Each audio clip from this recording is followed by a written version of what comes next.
Amém? Estão preparados? Lucas capítulo 14. Aleluia. Lucas capítulo 14. Também a Chloé. Deus te abençoe. Tá bom? Angelina, vais estar aí a traduzir para ela? Vai. Em nome de Jesus. Em nome de Jesus. Lucas capítulo 14, verso 15 a 33.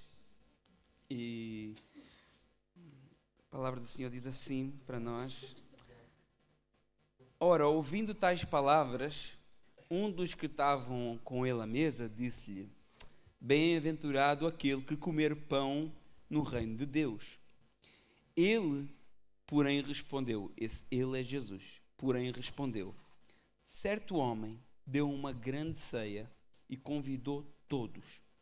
À hora da ceia enviou o seu servo para avisar os convidados: Vinde, porque tudo já está preparado. Não obstante, todos a uma começaram a escusar-se, a inventar desculpas. Disse o primeiro: Comprei um campo e preciso de ir vê-lo. Rogo que me tenhas por escusado. O outro disse: Comprei 5 juntas de bois e vou experimentá-las. Rogo-te que me tenhas por escusado. E outro disse: Casei-me e por isso não posso ir. Voltando o servo, contou tudo ao seu senhor. Então, irado, o dono da casa disse ao servo: Sai depressa para as ruas e becos da cidade e traz aqui os pobres, os aleijados, os cegos, os coxos. E depois disse-lhe ao servo: Senhor, feito está como mandaste, e ainda há lugar. Respondeu o Senhor: Sai pelos caminhos e atalhos e obriga a todos a entrar para que fique cheia a minha casa. Porque vos declaro que nenhum daqueles homens que foram convidados provará a minha ceia. E grandes multidões o acompanhavam. E ele, voltando, lhes disse: Se alguém vier a mim e não aborrece seu pai e mãe e mulher e filhos e irmãos e nem a própria vida, não pode ser meu discípulo. E qualquer que não tomar a sua cruz e vier após mim, não pode ser meu discípulo. Pois qual de vós, pretendendo construir uma torre, não se assenta primeiro para calcular as despesas e verificar se tem meios para concluir? Para que não suceder que, tendo lançado os alicerces e não podendo acabar, todos que a virem zombem dele, dizendo: Esse homem começou a construir e não pode acabar. Ou qual é o rei que, indo para combater outro rei, não se senta primeiro a calcular com que se vai com 10.000 homens, ou poderá enfrentar o que vem contra ele com 20.000? Caso contrário, estando o outro ainda longe, envia-lhe uma embaixada pedindo condições de paz. Assim, pois, todo aquele que dentre vós não renuncia a tudo, eu vou repetir, não renuncia a tudo quanto tem, não pode ser o meu discípulo.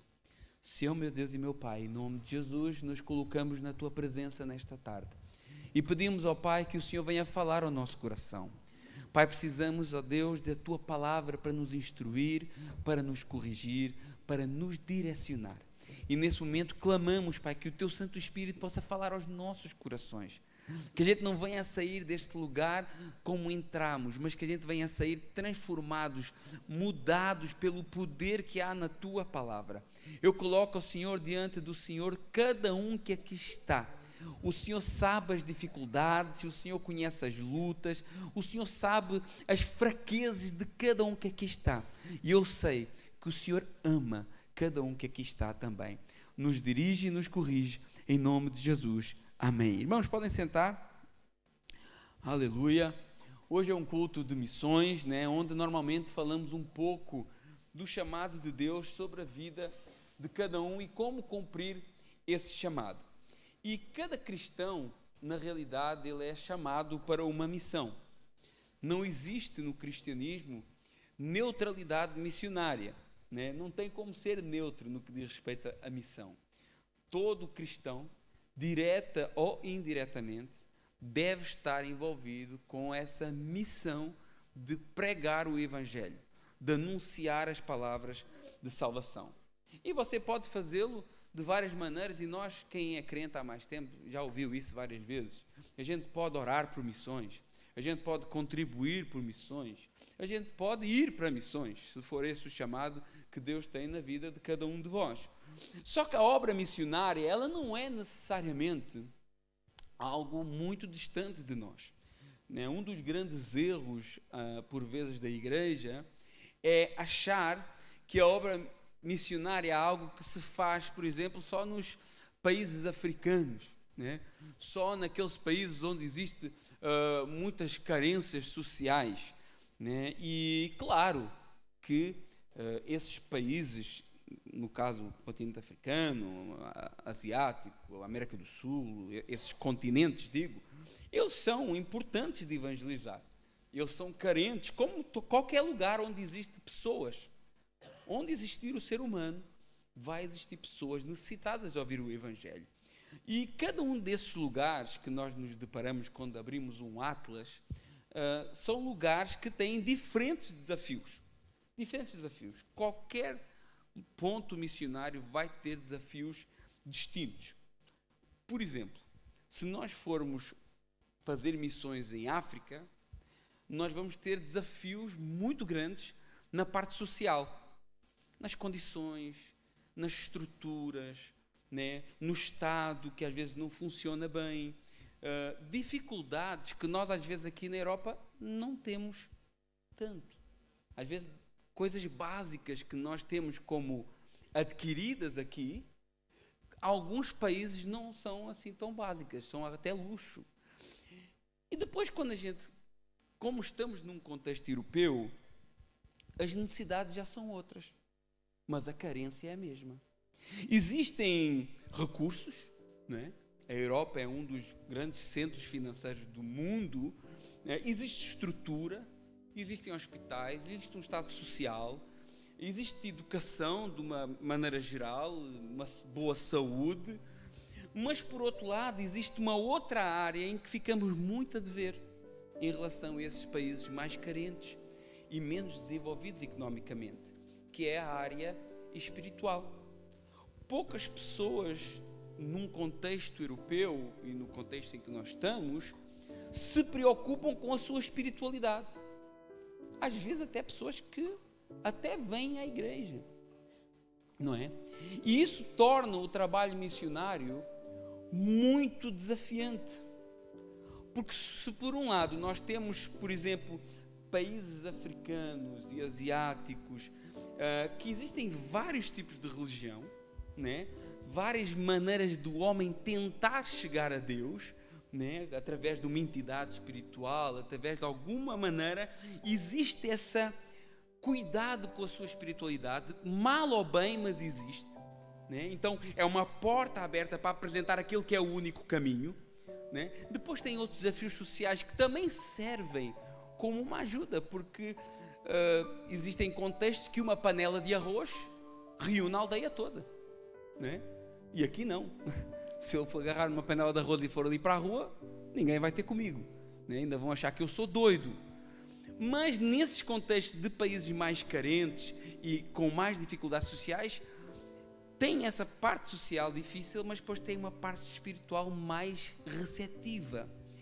Por outro lado, aqui na Europa, do modo geral, as pessoas já estão supridas economicamente, né?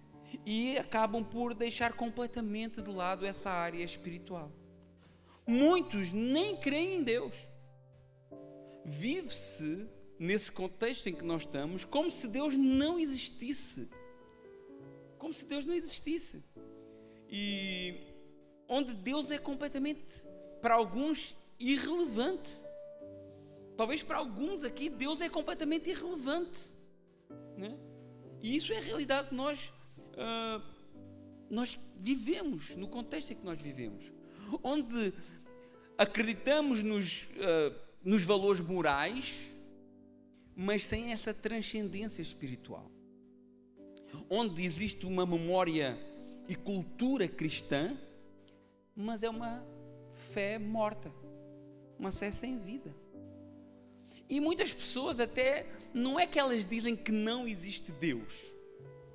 Há pessoas que até acreditam em Deus. Elas apenas não o consideram necessário para as suas vidas, né? E embora essa mentalidade exista em todo o continente europeu, ela é mais visível ao norte da Europa e nos países ocidentais, como é o caso da França. Lugares onde, e nós vivemos num lugar em que, vocês já repararam, qualquer cidadezinha pequenina tem uma igreja. E quando eu falo igreja, estou-me a referir ao prédio, né? Então, nós vivemos num lugar onde existe essa cultura, mas essa cultura virou museu. Essas igrejas, a grande maioria, nem sequer são igrejas, estão abandonadas, né? Tem uma igreja do lado da minha casa que esta semana eu vi pela primeira vez uma reunião religiosa lá. Estou ali há 3 anos, nunca tinha visto ninguém entrar, sair, e hoje, a semana passada, a gente foi andar ali um pouquinho, eu vi, entrei, um espaço enorme, tinha 15 pessoas lá dentro, né? Então, a gente vê que essa cultura cristã virou uma coisa só cultural, e nada que tem um impacto na vida das pessoas, nada de que as pessoas levem a sério. Agora, como é que isso acontece? Como é que a Europa chega a esse ponto? Eu não sei se os irmãos conhecem, sabem, alguns sim, porque da Europa saiu as mais importantes reformas religiosas, os maiores missionários, os maiores pregadores, os maiores, se é que se pode dizer assim, mas os maiores teólogos da história do cristianismo.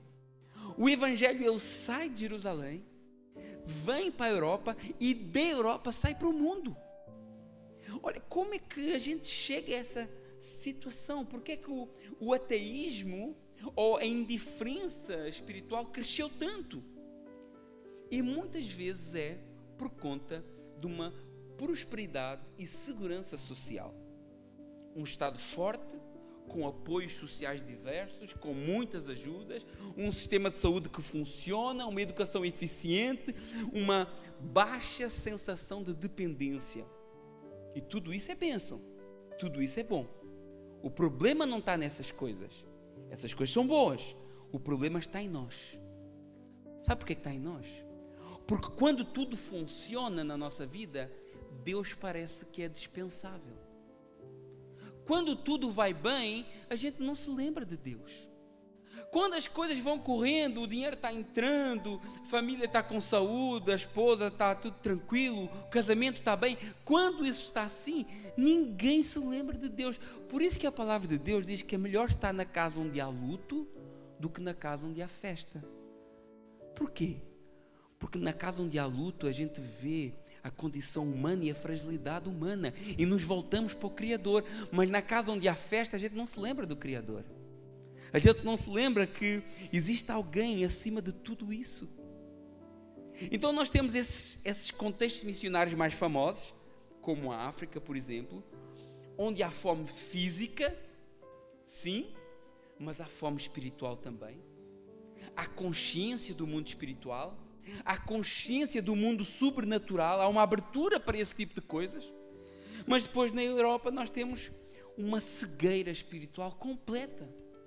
E muitas vezes por conta do conforto que nós vivemos, por conta da autossuficiência que nós vivemos, por conta de uma frieza emocional que nós vivemos e uma resistência também intelectual, porque houve uma separação da educação e do cristianismo.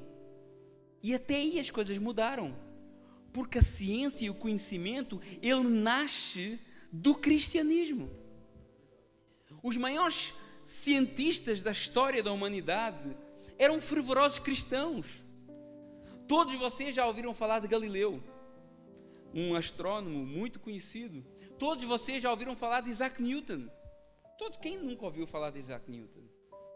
Isaac Newton é ainda hoje conhecido como um dos principais cientistas da história da humanidade. Ele ficou muito conhecido pela lei da gravidade, mas não só isso, a lei do movimento. Mas o que a grande maioria não sabe é que Isaac Newton escreveu mais sobre teologia do que ele escreveu sobre ciência. Não sei se os irmãos sabiam disso. Escreveu livros completos sobre Daniel, sobre Apocalipse, sobre cartas, sobre crítica textual na Bíblia. Só que, infelizmente, as ideologias e as filosofias vão afastando ao longo dos anos o cristianismo da ciência. E hoje nós vemos escolas e universidades completamente afastadas dos ensinos cristãos. Mas não só afastadas, combatendo princípios da própria palavra. E é por essas e por outras que nós temos uma Europa fria de Deus. Uma Europa desafiante em termos missionários. O desafio aqui não se trata só de demonstrar ou tentar dizer que Deus existe, mas demonstrar que Deus importa e que é necessário buscá-lo. A palavra de Deus diz: buscai o Senhor enquanto se pode achar, invocai-o enquanto está perto. E essa palavra de Isaías nunca foi tão necessária para o nosso contexto de hoje, porque toda essa frieza espiritual está afetando não somente lá fora, mas dentro das poucas igrejas que restam. Porque no nosso meio dos crentes se está vivendo o mesmo. A pessoa sai do Brasil, aqui a grande maioria das pessoas aqui são do Brasil, tem alguns portugueses também, tem peruano, né? Também, francês, não sei se há alguma outra nacionalidade aqui, peruano, português, francês, brasileiro, mais alguma outra nacionalidade? Não? A Brigitte, que é angolana. Então, temos aqui 5 nacionalidades diferentes, né? E quando a gente vem para um contexto de imigração, a gente sai dos nossos países com um monte de promessas, principalmente quem é crente, né? Deus, se eu passar na imigração, eu vou te servir, né? Deus, se o Senhor abrir as portas lá na França, eu vou ser um dizimista na tua casa, né? Se o Senhor abrir uma porta, se me abençoar com uma porta de trabalho, ó Pai, eu vou para a tua casa e eu vou te servir. A gente faz um monte de promessas. Talvez todos aqui já fizeram, eu já fiz. Mas quando a gente passa na imigração, tudo muda. Alguns até vêm para a igreja, né? Porque a igreja é o lugar onde tudo se arruma.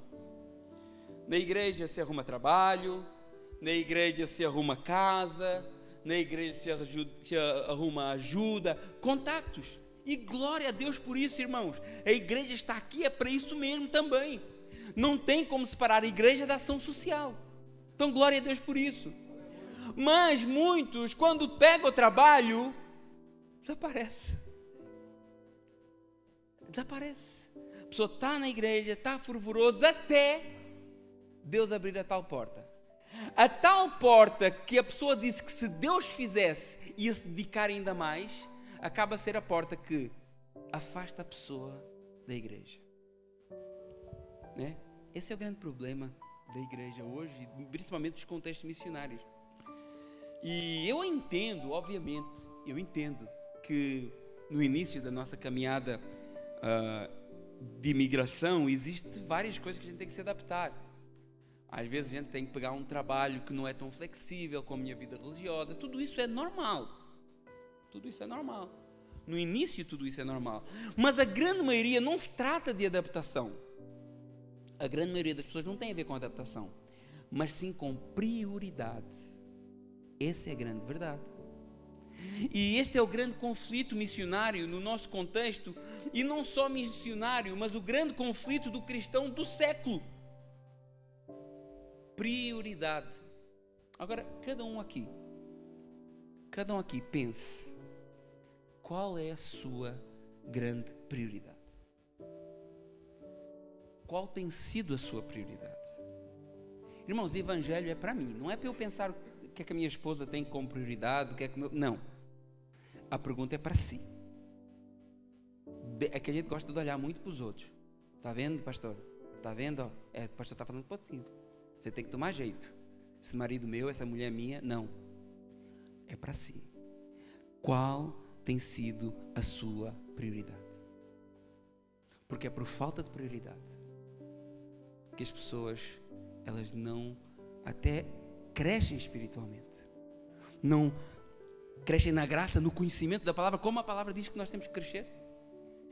E, pastor, a minha prioridade tem sido construir a minha casa lá no Brasil. Ok. A minha prioridade está em fazer avançar a minha empresa. A minha prioridade está na minha capacitação profissional. Pastor, a minha prioridade tem sido em cuidar da minha aparência. Nunca houve tanta gente magra, de repente. Até eu perdi uns quilos. Irmãos, casa, capacitação profissional, empresa, cuidado físico. Essas coisas são pecado? Claro que não. Isso não é pecado. Isso é bênção. O problema não está nesses desejos, nesses objetivos. O problema é quando colocamos essas coisas acima do chamado de Deus para as nossas vidas. O problema é colocarmos isso como uma prioridade absoluta, ao ponto de deixar a nossa espiritualidade de lado. Investimos tudo em nós mesmos e deixamos de lado as coisas do Senhor. E nos esquecemos que os planos do Senhor são muito maiores. O que é que diz Provérbios 16:1? O coração do homem pode fazer planos, mas a resposta vem de quem? De Deus. Isaías 55:5-9, porque os meus pensamentos são maiores que os vossos pensamentos e os vossos caminhos são mais baixos e os meus caminhos são mais altos, diz o Senhor. Porque assim como o céu é mais alto que a terra, os meus caminhos mais altos que os vossos caminhos, os meus pensamentos mais altos que os vossos pensamentos. Então talvez você veio para esta nação com um monte de planos na mão, com um monte de projetos na mão. Eu vim para ficar 1 ano, não, eu vou lá 1 ano, eu vou lá 3 meses, levanto o dinheiro e volto. Eu já ouvi, eu conheço algumas pessoas que estão há 10 anos nisso, 15 anos nisso, né? Eu vou lá e vou cumprir aquilo que é o meu projeto e depois vou embora. E os anos passam, e os meses passam, e as coisas não acontecem. E você fica pensando, será que é isso mesmo, Deus? Será que foi para isso que eu vim para esta terra? E as coisas não acontecem. E você continua, às vezes, com dificuldades, pouco dinheiro, não construiu nada, ou o que construiu já não lhe satisfaz. Por quê? Porque você está apoiado no seu plano. E o seu plano nunca vai satisfazer sua alma. Nunca. Pode satisfazer o teu ego, pode satisfazer a tua vaidade, mas nunca vai satisfazer, nunca vai preencher o buraco que só Deus pode preencher nas nossas vidas. Por isso que o Senhor diz assim, olha, entrega o teu caminho ao Senhor, confia nele e Ele mais fará. Entrega, confia nele. Até aqui muitos de nós temos confiado na força do nosso próprio braço, mas Deus está nos chamando a confiar nele. Confiar em Deus não é cruzar os braços, não é passividade ou fugir da responsabilidade. Confiar em Deus é colocar o reino como prioridade. É trabalhar sim, mas trabalhar dependendo do Senhor. É planejar sim, mas submeter os planos à vontade do Senhor. É agir sim, mas sabendo que o resultado vem do Senhor. E isso sim é um grande desafio, priorizar o reino de Deus. Mas esse é o custo do chamado. E você pode perguntar, pastor, mas o chamado não é de graça? Sim, tudo é graça. Você entra pela graça, você permanece pela graça, você é sustentado pela graça, mas a graça te leva a um processo que tem desafios. Não são desafios para pagar a salvação, são desafios para ser transformado à imagem do Filho de Deus. Não são desafios para merecer o reino, mas o reino muda as nossas prioridades. Ele confronta a nossa velha maneira de viver e Ele nos coloca no centro. Ele nos coloca no centro? Não. Ele coloca Jesus no centro. Ele coloca Deus no centro. A salvação é gratuita, mas o discipulado nos chama a viver uma nova forma de vida. A vida cristã nos chama a mudar as nossas prioridades completamente.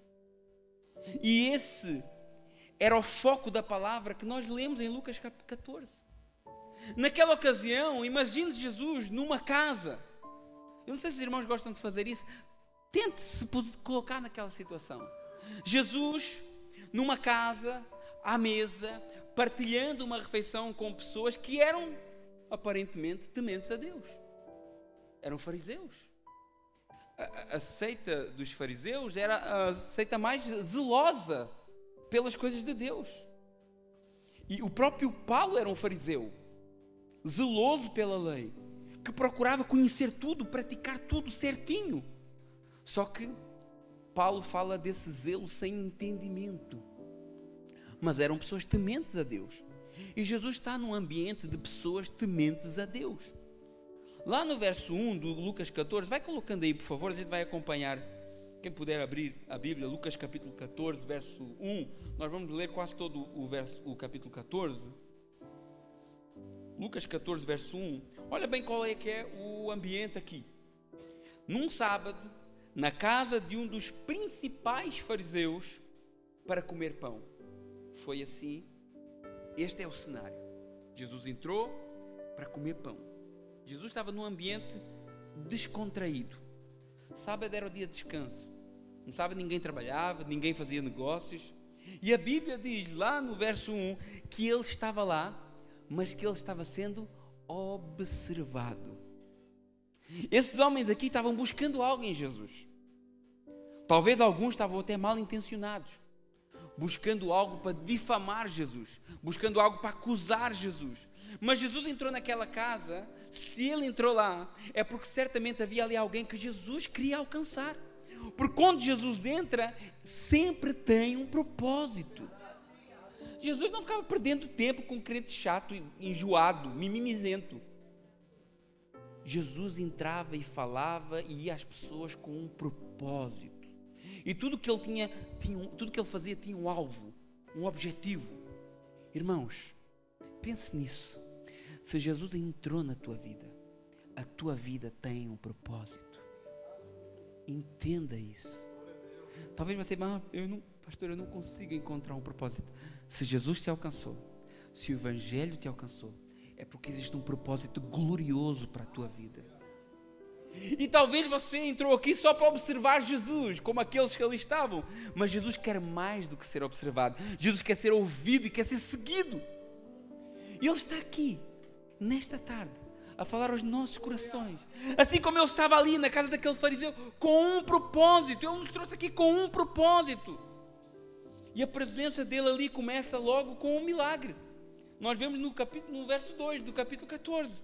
Havia ali um homem hidrópico. Que coisa é essa, né? Dá para perceber pelo nome, né? Um homem que tinha retenção de líquidos. Hoje tem muita gente que tem retenção de líquidos. Naquela altura era uma doença muito grave. Era uma doença que podia levar à morte. Causava dor. Não tinha cura, né? Inchaço nas pernas, no corpo, na barriga, né? Era muito mais do que um problema estético, né? Porque tem uns que estão gordos e é retenção de líquidos. Não tem nada a ver.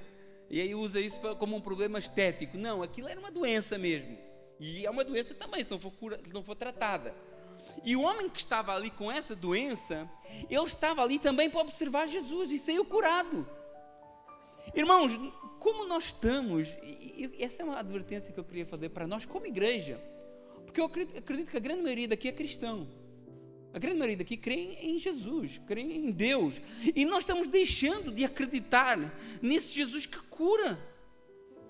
Irmãos, é triste isso. Eu não duvido do que Jesus cura. Não posso duvidar, porque o que Ele me mostra da sua ação nesta terra foi cura, foi bênção, foi cuidar daqueles que tinham causas impossíveis.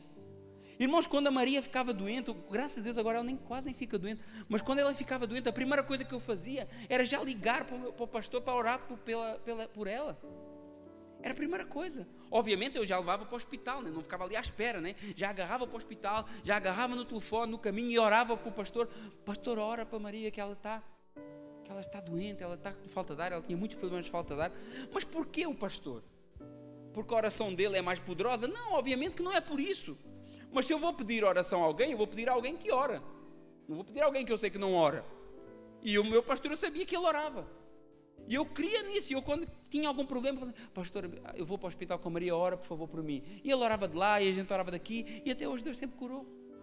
E Deus curou-os. Não, pastor, como é que funciona? Como é que Deus curou? Se ela foi para o médico, então o médico curou. Irmãos, você tem uma história muito interessante, que é a história de Ezequias, que Deus decreta a morte dele, e ele chora para a parede, e ora a Deus, e Deus cura ele. E como é que Deus cura ele? Isaías faz uma pasta de figos e passa em Ezequias. Então Deus cura através de um processo medicinal também. Porque se Deus não quiser curar, pode vir o remédio que for. Se Deus não quiser curar, pode vir o tratamento que for, os melhores médicos, os melhores enfermeiros, os melhores hospitais. Se Deus não quiser curar, não cura. Mas se Deus quiser curar, Ele cura. E eu creio na cura. Nós estamos perdendo a fé no Jesus que faz milagres. Parece que não cremos mais no Deus das maravilhas. Não buscamos mais os dons espirituais. Não buscamos mais o agir sobrenatural de Deus. Não cremos mais no Deus que transforma, que muda cenários. Irmãos, Deus ainda opera. O Senhor é o mesmo ontem, hoje e eternamente.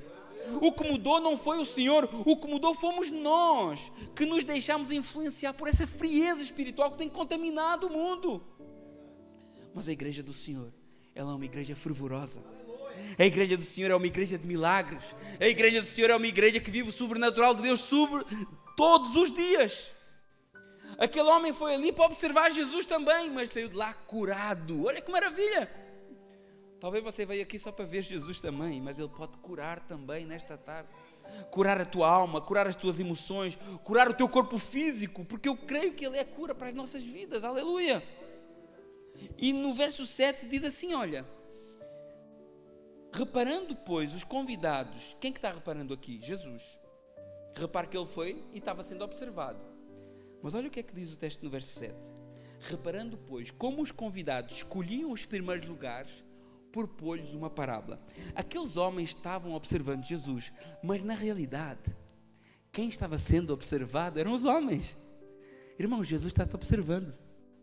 Jesus está vendo cada passo que tu dás. Jesus está de olho em nós. Jesus é aquele que tem olhos como chama de fogo, que vê até o nosso íntimo. Você já pensou nisso? Você pensa nisso? Que Jesus está te observando? Porque quando for para fazer algo errado, não olha para o lado não. Olha para cima. Jesus está te vendo, meu irmão. Antes de pegar alguma coisa lá no teu serviço, Jesus está te vendo. Antes de roubar uma hora do teu patrão, Jesus está te vendo. Antes de falar uma mentira, Jesus está te vendo. Antes de um negócio ilícito, Jesus está te vendo. Não pense que ninguém está te vendo, não. Você lembra de José? José, a mulher do patrão. Não sei se era bonita, se não era, né? Vem aqui, deita-te comigo. Estamos só os dois aqui, ninguém vai ver. Ninguém está vendo. E como é que José responde para aquela mulher? Eu não cometeria tamanha maldade contra o meu Deus. É como se aquela mulher dissesse assim: olha, nós não estamos os dois aqui sozinhos, não. Porque onde eu estou, Deus está comigo. E eu não vou cometer esse pecado contra Ele. Talvez se José olhasse só para o lado, ele teria se deitado com ela. Não teria ido para a prisão. Não teria passado por tudo o que passou, que o levou a ser governador e que o levou a salvar toda a sua família. E alguns, se calhar, deixamos de viver coisas maravilhosas na nossa vida porque não estamos a olhar para cima. Não estamos a priorizar aquele que tudo pode em nós. Estamos nos esquecendo de buscar o reino e a sua justiça em primeiro lugar. Aqueles homens pensavam que estavam observando, mas na realidade eles estavam sendo observados. E Jesus via naqueles homens ali como eles priorizavam aquele momento ali. Como eles priorizavam aquela reunião, aquele jantar, aquele convívio. Jesus observava como eles escolhiam os primeiros lugares da reunião.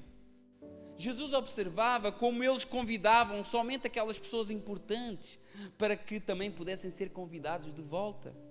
Ou seja, aquelas reuniões ali, que era de gente aparentemente crente, não eram somente momentos de comunhão entre irmãos, de convívio entre pessoas que têm a mesma fé, tementes a Deus. Aquelas reuniões eram autênticos desfiles de vaidade, com pessoas que supostamente serviam a Deus. Isso é uma advertência muito forte para nós como igreja. Porque hoje, principalmente no Brasil, e aqui também, não é difícil encontrar igrejas cheias. Mas muitas vezes são só desfiles de vaidades. E vaidade, meu irmão e minha irmã, não é só roupa e maquiagem. Existe muita vaidade de status. Existe muita vaidade ministerial. E Jesus falou das primeiras cadeiras. Mas o ensino aqui é mais profundo do que cadeiras ou uma posição física onde a gente se senta, né? Porque tem aqueles que se acham muito importantes. Porque se eu sou o pastor, então eu não posso sentar numa cadeira como a vossa, eu tenho que ter a minha cadeira almofadada. E a gente ri dessas coisas, mas a gente tinha há pouco tempo um espaço lá em Monterro em que o pastor e a pastora tinham 2 tronos.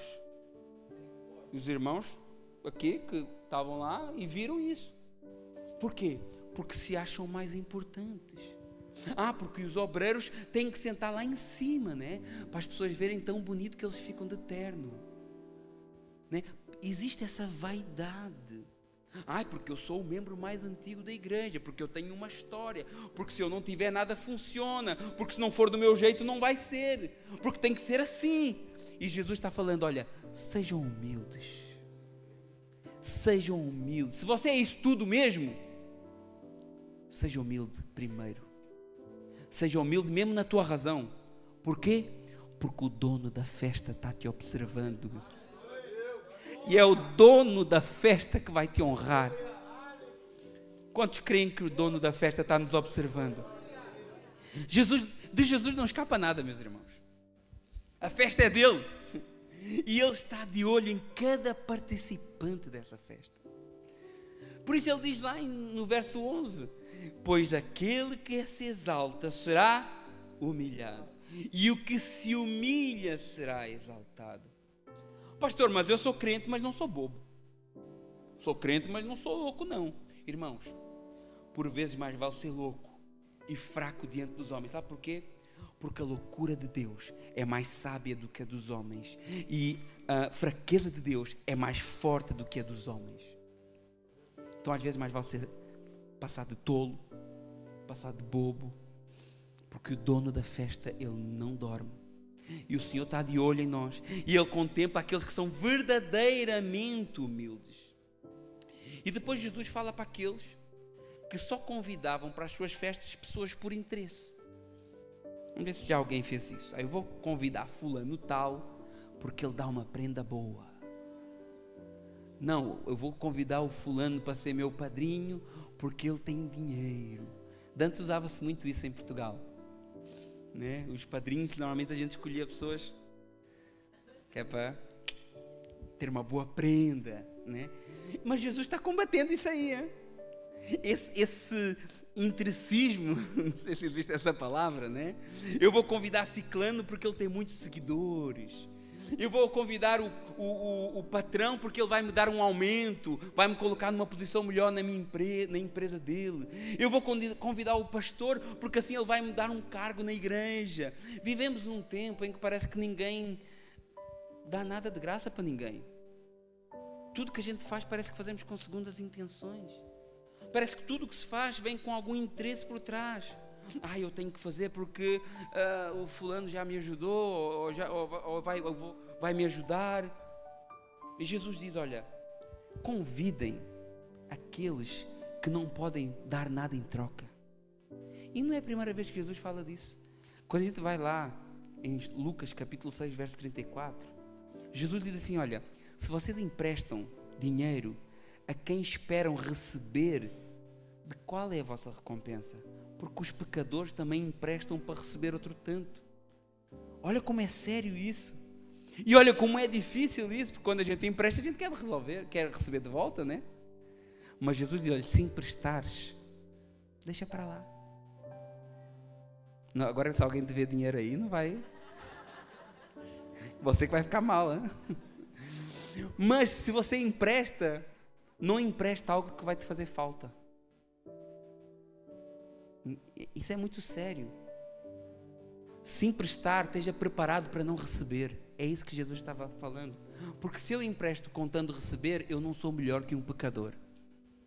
Então nós vemos como é difícil isso. Sabe por que é tão difícil essas ordens de Jesus para nós? Porque elas vão na contramão de tudo que aprendemos nesse mundo caído. Irmãos, o Evangelho é uma contracultura. Por isso Paulo diz lá em Romanos 12:2, olha, não vos conformeis, não tomem forma, não vos moldem com este século, com esse sistema aí fora, mas transformai-vos pela renovação da vossa mente, para experimentarem qual seja a boa, agradável e perfeita vontade de Deus. Irmãos, a mudança do crente é radical, não é pouca coisa não. Vocês querem outro exemplo da contracultura que a Bíblia nos ensina? O mesmo Romanos capítulo 12, verso 14, abençoai os que vos perseguem, abençoai e não maldizeis. Irmãos, não existe nada mais louco do que isso. Para quem não conhece o Evangelho, não existe nada mais fora de sentido do que isso. Como assim eu vou louvar alguém que me faz mal? Porque a palavra aqui é louvar. Louvem aqueles que vos fazem mal. Elogiem quem vos faz mal. Elogiem quem fala mal de vocês. Irmãos, não há nada mais louco do que isso. Por isso é que o Evangelho é loucura para quem não crê. Como assim? Porque não fica por aí. Se o teu inimigo tiver fome, dá-lhe comer. Se tiver sede, dá-lhe beber. Que coisa doida é essa? O cara quer que eu morra e eu vou lá dar comida para ele e bebida. O mundo não entende isso aqui. E se você também não, então o mundo ainda está em você também. Pense nisso. O mundo não entende isso. E se você também não, o mundo ainda está em você. E talvez isso é loucura para si, porque a verdade do Evangelho ainda não transformou a sua vida. Deus não quer só limar algumas arestas da sua vida. Deus quer transformar completamente. E Jesus diz assim, olha, não chamem pessoas por interesse, chamem aqueles que não poderão vos recompensar com nada. Olha o que ele diz, Lucas 14, do verso 13 e 14. Antes, ao dar um banquete, convida aos pobres, convida os aleijados, convida os coxos e os cegos, e serás bem-aventurado pelo facto de não terem eles com que recompensar-te. Mas a tua recompensa, porém, tu a receberás na ressurreição dos justos. Eu não sei que recompensa tu queres. Eu não preciso de nenhuma recompensa de homem. Nenhuma. Se você serve a Deus à espera de recompensa de homem, se você serve a Deus à espera de um tapete vermelho, palmadias das costas e elogios, você já teve toda a sua recompensa. Porque a nossa recompensa não vem de homem algum. A nossa recompensa vem do Senhor na ressurreição dos justos. A nossa recompensa está na ressurreição. Você pode não ver nada agora, mas um dia você verá e se alegrará. Depois disso, dessa chamada de atenção de Jesus, houve alguém que disse algo muito importante, que levou Jesus a fazer uma das declarações mais desafiantes para nós cristãos. Olha lá o verso 15. Ouvindo essas palavras, ou seja, essa advertência sobre os primeiros lugares, sobre a humildade, sobre não convidar as pessoas por interesse. Depois disso, houve alguém que disse assim, lá no verso 15, e disse-lhes, bem-aventurado aquele que comer o pão no reino de Deus. Uma declaração poderosa e verdadeira. Um dia nós nos sentaremos para comer pão no reino de Deus.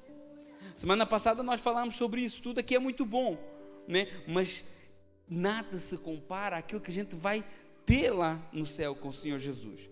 E essa afirmação, ainda que seja bíblica, levou Jesus a contar uma parábola que confrontou poderosamente aquele povo. Verso 16. E ele respondeu, Jesus, certo homem deu uma grande ceia e convidou muitos. E à hora da ceia enviou seu servo para avisar os convidados, vinde porque tudo está preparado. Irmão, Jesus está fazendo aqui um resumo do reino. Do reino. O reino já está preparado. Olha que coisa maravilhosa.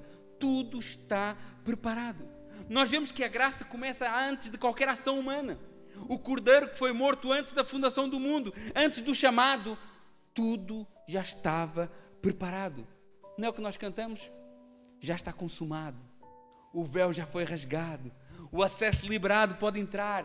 Hoje me assento à mesa, mesmo que eu não mereça. Sou filho grato e posso desfrutar. Isso não é um texto bíblico, é um louvor, mas fala muito desse reino, desse banquete que já está preparado, irmão. Existe um banquete preparado para nós, meus irmãos. Existe uma grande festa preparada para os filhos de Deus, Apocalipse 19:9. Bem-aventurado aqueles que são chamados à ceia da boda do Cordeiro. Irmãos, Jesus prometeu que ia comer connosco o pão e o vinho no seu reino. E eu não quero ficar fora dessa. O banquete está preparado para nós, igreja.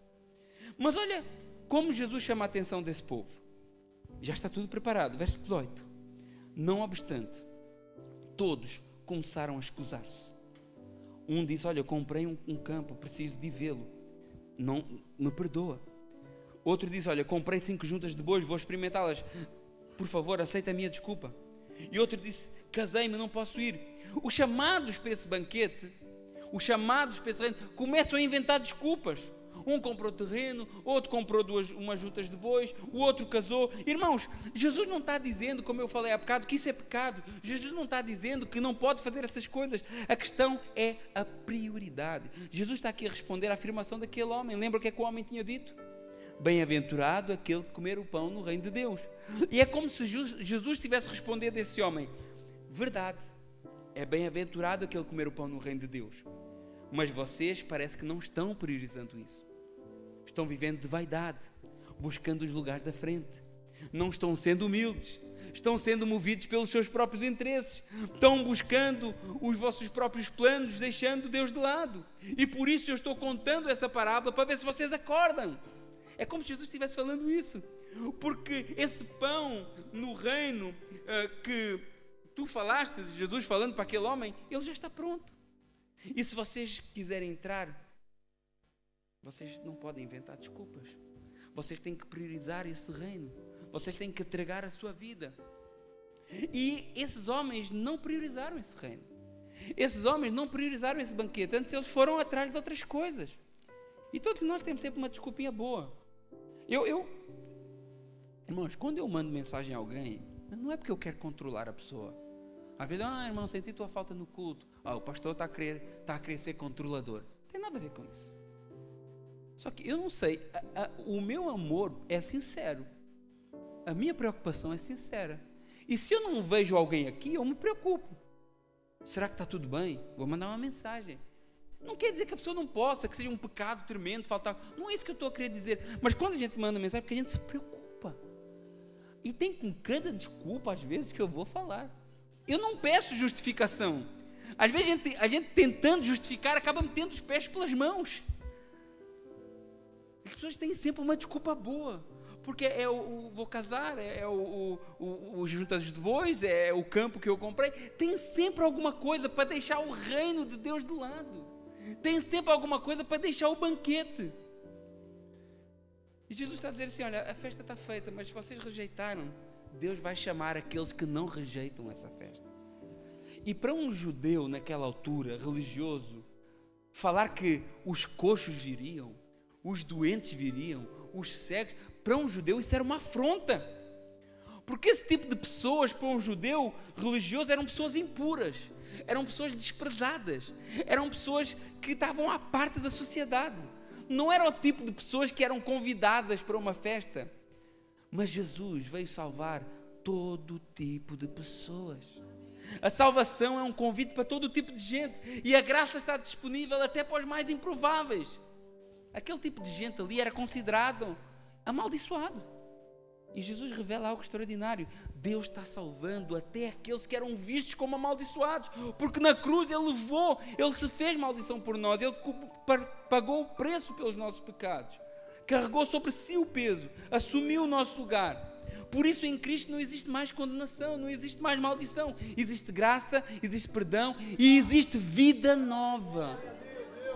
E é essa parte que a gente se esquece. 2 Coríntios 5,17, aquele que está em Cristo, nova criatura é. As coisas antigas já passaram e tudo se fez novo. Não é só algumas coisinhas. Tudo se fez novo. E no verso 22 ele diz, olha, depois disso o servo, ele foi lá, chamou os coxos, porque aqueles que eram os convidados primeiros inventaram-lhe desculpas, chamou os coxos, os doentes. Mas olha o que o servo disse para esse senhor. Depois lhe disse o servo: Senhor, está feito como tu mandaste, e ainda há lugar. Aleluia. Irmãos, ainda há lugar. Aleluia. Irmãos, ainda há tempo. Irmãos, não é tarde, a mesa está pronta, o banquete está servido, as bodas estão preparadas, o Senhor quer sentar à mesa com você. Mas não só com você, com muitos mais que o Senhor ainda vai chamar, através da sua vida. Ainda há lugar. Olha o verso 23. Respondeu o Senhor: sai pelos caminhos e atalhos, e obriga a todos a entrar, para que fique cheia a minha casa, porque vos declaro que nenhum daqueles homens que foram convidados lá atrás provará da minha ceia. Irmãos, essa é a nossa missão: encher a casa do banquete de Deus, com as pessoas mais improváveis. Irmãos, não risque quem Deus não riscou, não desista de quem Deus não desistiu. Tem muitas pessoas aí que às vezes você não dá nada por ela, está caída, está no pecado, está no mais fundo do ser humano, mas é lá que Deus vai alcançá-la, é lá que Deus vai dar a mão, é lá que Deus vai resgatá-la. E um dia, através dessa vida que ninguém dava nada por ela, muitas outras podem conhecer o Senhor Jesus. Aleluia. E ele diz no verso 23, e respondeu o Senhor: sai pelos caminhos e atalhos, obriga-os a vir. Fala com eles. Este obrigar aqui é o insistir. Não pares de pregar, não pares de anunciar, não desistas. Aleluia. E ele diz: olha, vai pelos caminhos e atalhos. O que é que isso significa? A missão não acontece só nas avenidas principais, não acontece só com aqueles que são considerados os bons, não acontece só com aqueles que são considerados os normais. Acontece nos atalhos, nos caminhos difíceis da vida, onde há barro, onde ninguém quer ir, onde estão esquecidos, onde estão feridos, onde estão rejeitados. Aqueles que nunca imaginaram que um dia seriam convidados para um banquete. A graça alcança quem nunca foi convidado antes. Irmãos, ainda há vagas no banquete, ainda há lugar à mesa, mas nós temos que rever as nossas prioridades, para que a gente não venha a perder o nosso lugar nessa mesa. Vivemos uma vida com tantas coisas nos rodeando, com tanta coisa, tantos compromissos, tantos objetivos, tantos projetos. Mas, meus irmãos, não deixe isso dominar a sua vida. Não se torne um escravo da sua agenda. Não se torne um escravo dos seus projetos. Não se torne um prisioneiro daquilo que você escreveu numa folha. Irmãos, eu falo, eu não sei quanto tempo eu tenho na minha vida, mas uma coisa eu peço a Deus: que eu nunca dê um passo sem Ele. Às vezes me perguntam assim: pastor, você gostaria de voltar para Portugal? Pastor, você gostaria de ir para o Brasil? Irmãos, eu vou para qualquer lugar, desde que seja dentro da vontade de Deus, porque Ele é a minha prioridade. Escolher prioridades custa. Escolher prioridades custa. Porque escolher prioridades significa estar disposto a abdicar de alguma coisa.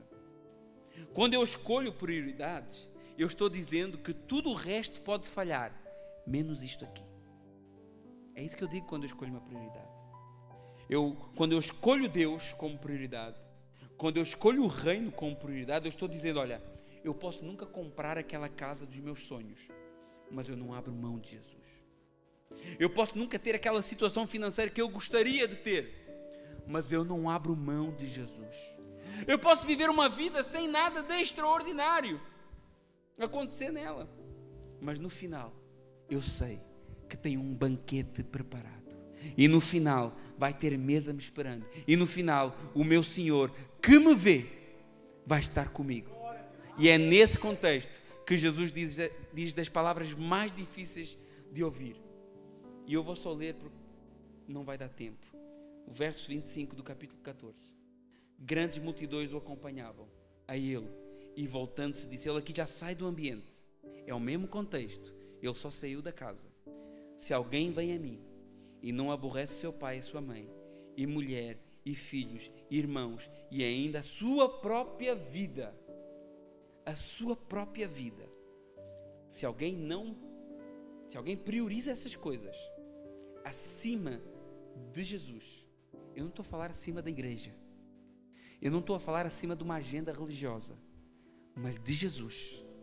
Se alguém coloca alguma dessas coisas acima de Jesus, não pode ser o meu discípulo. E olha o que é que diz no verso 27. Qualquer que não tomar a sua cruz e vier após mim, não pode ser meu discípulo. O chamado é de graça, mas essa graça que nos alcança muda tudo, meus irmãos. Nos confronta, nos exorta, nos corrige. Essa graça organiza as nossas prioridades. Tudo isso é graça, mas não é fácil. Isso não é o agir de Deus em nós. Nós nunca conseguiríamos colocar tudo o que atrapalha no teu relacionamento com Deus, tudo o que atrapalha na tua comunhão com Deus, e deixar lá na cruz do Calvário, colocar aos pés de Jesus e dizer assim: olha, eu quero fazer tanta coisa na minha vida, eu tenho tantos planos, eu gostava de alcançar tantas vitórias, mas olha, se Ele der, Ele é Deus, mas se Ele não fizer, Ele continua sendo Deus, e eu continuo sendo seu filho amado. Aleluia. Vamos terminar, verso 28 até o 33. Pois qual de vós, preste bem atenção, o que é que Jesus está falando aqui? Jesus está dizendo assim: olha, pense bem,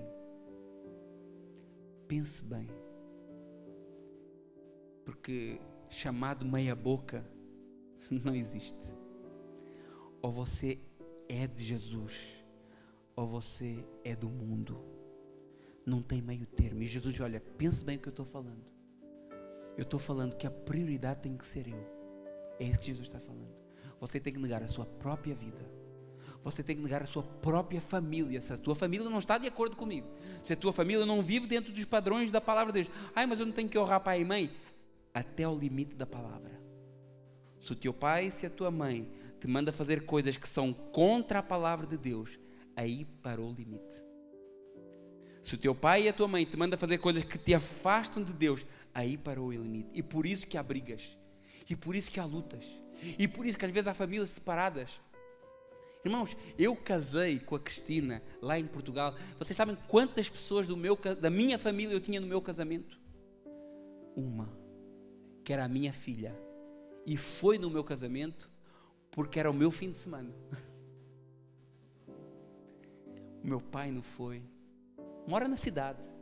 A minha mãe não foi, mora na cidade. A minha irmã não foi, o meu cunhado não foi, mora tudo na cidade. Não pensa que mora longe, não. Mora mais perto do que eu daqui para a minha casa. E eu casei lá, e no dia do meu casamento ninguém foi. Mas a minha prioridade é Jesus. É nesse contexto que Jesus está falando aqui. Se alguém não abdica de tudo isso para servir a Deus, não pode ser meu discípulo. E Jesus agora manda: olha, pensem bem, façam as contas, vejam se o chamado é para vocês.